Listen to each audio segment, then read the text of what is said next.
भारत और फ्रांस के बीच चल रही रक्षा साझेदारी में अब एक नया और दिलचस्प मोड़ आया है। डासॉल्ट एविएशन ने एक अहम बात को लेकर पुष्टि की है जो भारतीय वायुसेना के लिए काफी मायने रखती है। डासॉल्ट के अधिकारियों ने बताया है कि अब भारतीय वायुसेना अपने मौजूदा और भविष्य में आने वाले रफाल जेट्स पर किसी भी इंडिजिनस वेपन सिस्टम को इंटीग्रेट कर सकती है। इसमें कोई पाबंदी नहीं होगी कि भारत कितने या कौन से हथियारों को रफाल पर फिट करना चाहता है। ये बयान ऐसे समय आया है जब भारत मेक इन इंडिया और आत्मनिर्भर भारत के जरिए अपने घरेलू रक्षा उद्योग को मजबूती देने की दिशा में तेजी से काम कर रहा है। भारत की मंशा है कि विदेशी प्लेटफॉर्म को भी अपने लोकली डेवलप्ड टेक्नोलॉजीज के साथ कस्टमाइज किया जाए ताकि न सिर्फ आत्मनिर्भरता बढ़े बल्कि विदेशी निर्भरता भी कम हो। डासॉल्ट की तरफ से यह भरोसा दिलाया गया है कि उनकी टीम भारत के तकनीकी विशेषज्ञों के साथ मिलकर सीमलेस इंटीग्रेशन सुनिश्चित करेगी। रफाल के ओपन आर्किटेक्चर डिजाइन की वजह से इसमें तरह तरह के एडवांस्ड म्यूनिशंस जैसे precision guided bombs, air to air और एयर टू ग्राउंड मिसाइल्स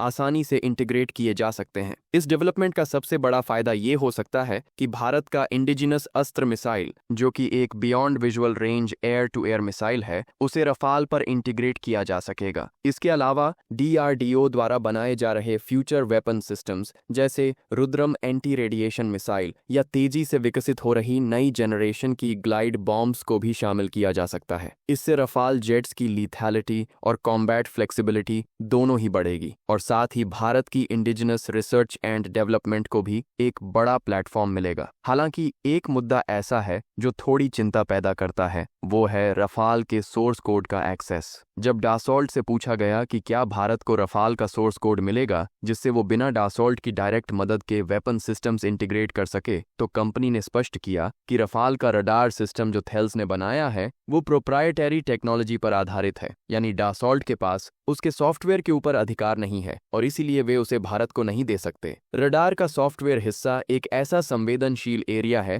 जिसे कंपनियां आमतौर पर किसी भी देश को फ्रीली एक्सेस नहीं देती, चाहे वो स्ट्रेटेजिक पार्टनर ही क्यों ना हो। डासॉल्ट ने फिर भी ये वादा किया है कि भारत द्वारा बनाए गए किसी भी हथियार को इंटीग्रेट करने में वे हर तरह से टेक्निकल सपोर्ट देंगे, चाहे वो हार्डवेयर कंपैटिबिलिटी हो या सिस्टम लेवल इंटीग्रेशन। सब कुछ जॉइंट एफर्ट के जरिए किया जाएगा। इसका मतलब ये है कि भले ही सोर्स कोड ना मिले, लेकिन इंटीग्रेशन के प्रैक्टिकल रास्ते खोले जा रहे हैं, जो एक प्रैग्मेटिक और संतुलित अप्रोच मानी जा सकती है। इस डेवलपमेंट से एक और बात साफ होती है, भारत अब विदेशी डिफेंस प्लेटफॉर्म पर भी अपनी सॉवरेंटी और ऑटोनॉमी चाहता है। अगर भारत को रडार या दूसरे सिस्टम्स का सोर्स कोड नहीं मिलता है तो संभव है कि भारत रिवर्स इंजीनियरिंग के जरिए अपनी कैपेबिलिटीज को और आगे बढ़ाए या फिर थेल्स के साथ किसी ऑल्टरनेट नेगोशिएशन पर काम करे। DRDO पहले से ही इंडिजिनस AESA रडार पर काम कर रहा है, जो कि भविष्य में रफाल जैसे प्लेटफॉर्म पर भी लगाया जा सकता है अगर भारत उसमें सक्षम हो जाए। यह पूरा मुद्दा भविष्य की रफाल डील्स को भी प्रभावित कर सकता है,